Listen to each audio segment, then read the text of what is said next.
Marriages rarely fall apart because of a single, sudden disaster.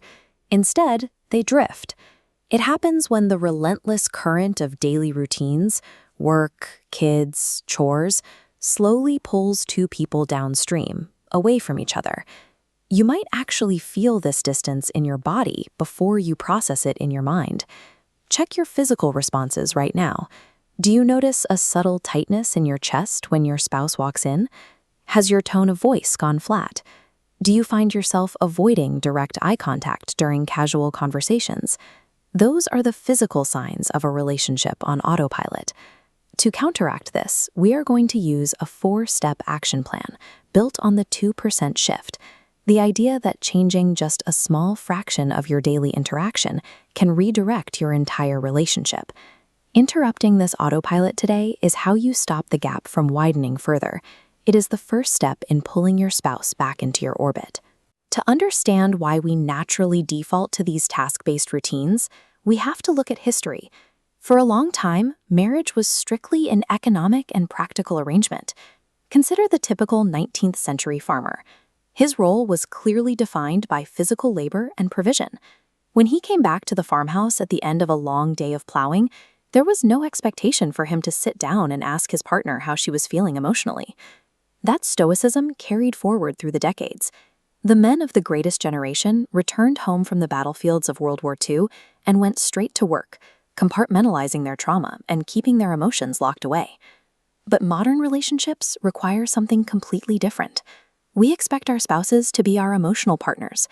If you treat your marriage like a purely logistical operation, just managing schedules and paying bills, you will eventually emotionally starve your partner.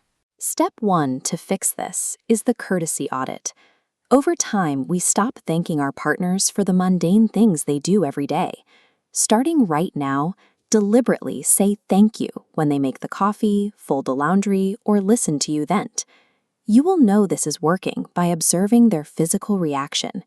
When you offer a sincere compliment or hold a hug for a full 10 seconds, you will literally watch their posture soften.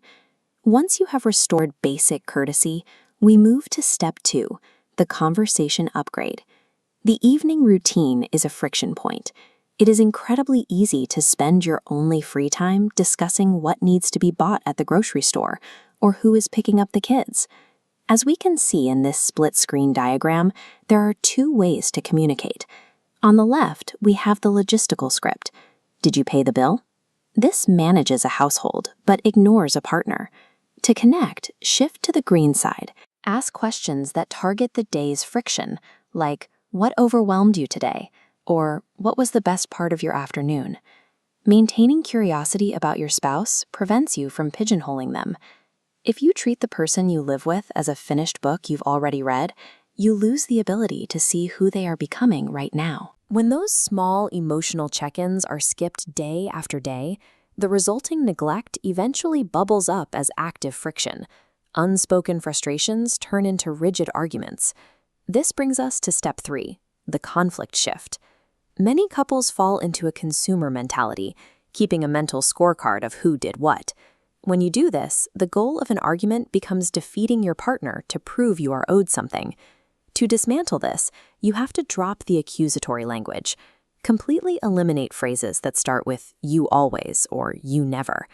Instead, frame your grievances with vulnerable statements like, "I feel hurt when this happens."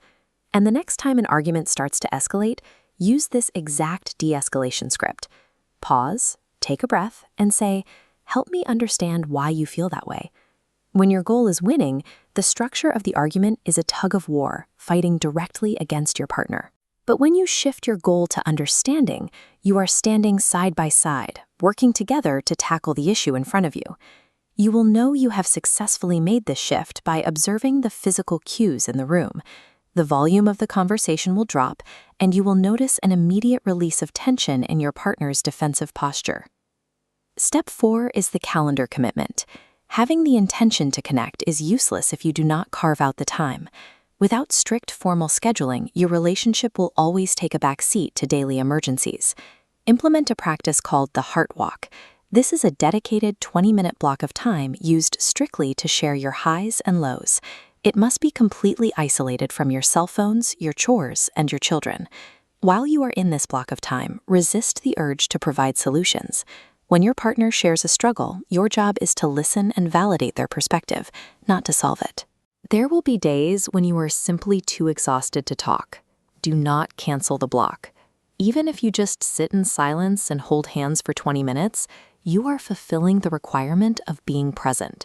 Guarding this time on your calendar proves that you value truly understanding your partner, rather than just politely coexisting under the same roof. Let's recap the blueprint.